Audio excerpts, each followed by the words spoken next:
परीक्षा और प्रतियोगिता में सफलता के जानलेवा दबाव के चलते सभी छात्रों के सामने जल्दी याद करने और याद रखने की ये भीषण समस्या आती ही है। अधिकतर छात्र अक्सर ये शिकायत करते हैं कि मुझे याद नहीं होता, या मैं याद तो कर लेता हूँ मगर लिखते समय भूल जाता हूँ, या घर पर तो सही लिख लेता हूँ मगर परीक्षा में गलती हो जाती है, या मैं ये नहीं जान पाता कि जो मैं जानता हूँ उसे कैसे बताऊँ, या कहाँ से लिखना या बोलना शुरू करूँ। नमस्कार, क्विक सपोर्ट चैनल में आपका बहुत बहुत स्वागत है। इस वीडियो में हम आपको बताने वाले हैं जल्दी याद करने के वैज्ञानिक तरीके, scientific methods of quickly memorize. लेकिन वीडियो में आगे बढ़ने से पहले अभी तक आपने हमारा चैनल सब्सक्राइब नहीं किया तो सब्सक्राइब जरूर कीजिए, क्योंकि आगे ऐसी वीडियो और भी आपको मिलती रहेंगी। विज्ञान हमें हमारी सभी समस्याओं का विश्लेषण करना और उनका समाधान खोजना सिखाता है। अगर आपको ये पता चल गया कि आपकी समस्या क्या है, तो समाधान की तलाश का पहला चरण पूरा हो गया। याद न होना भी एक समस्या है और इसका भी विज्ञान के पास समाधान है। आइए इस अनुभव सिद्ध पद्धति को समझने और सीखने का प्रयास करें। इस पद्धति से कठिन और लंबे से लंबे उत्तर को आप याद भी कर ले जाएंगे और लिख भी लेंगे। पहला, जब भी कोई उत्तर याद करना हो तो एकांत में किसी शांत जगह पर बैठना चाहिए।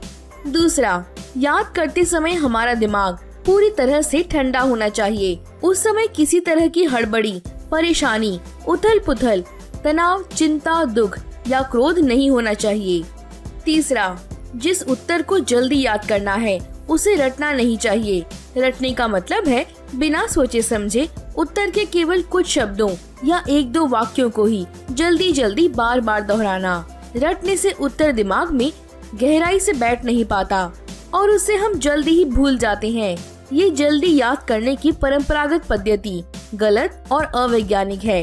वैज्ञानिक पद्धति से याद करने के लिए अपने उत्तर को धीरे धीरे रुक रुक कर समझ कर एक बार में शुरू से अंत तक पूरा एक साथ ही पढ़िए।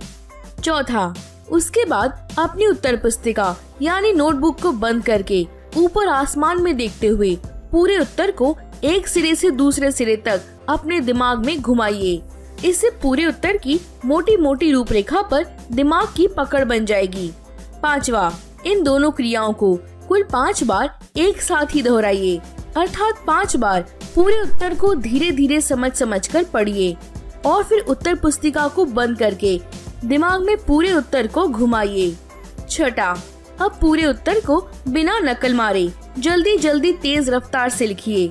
लिखने के दौरान उत्तर के बीच बीच में कोई चीज भूल जाए तो उसके लिए खाली जगह छोड़ते चले जाइए। इस तरह से पूरा उत्तर लिख डालिए और तब घड़ी देखिए और उत्तर लिखने में लगा समय नोट कर लीजिए।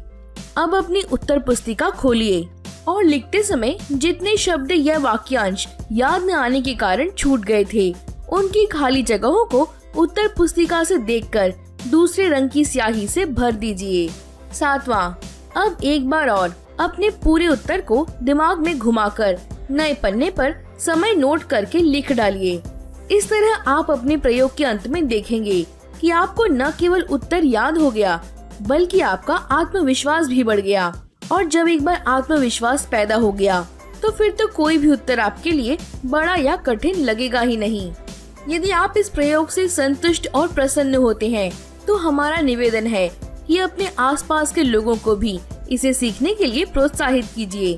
अधिक से अधिक छात्रों और विद्यालयों तक इसे पहुंचाने के काम में मेरी सहायता कीजिए। इसको सीखने में अगर आप कोई दिक्कत महसूस करते हैं तो आपकी सहायता करने के लिए क्विक सपोर्ट विनम्रता पूर्वक उपलब्ध है और हम उम्मीद करते हैं हमारा ये वीडियो आपके लिए बहुत ही यूजफुल और हेल्पफुल रहेगा। अगर ये वीडियो आपको पसंद आया हो तो इस वीडियो को लाइक कीजिए और अपने दोस्तों को शेयर कीजिए और अंत में इस चैनल को सब्सक्राइब करना ना भूलें। थैंक यू दोस्तों।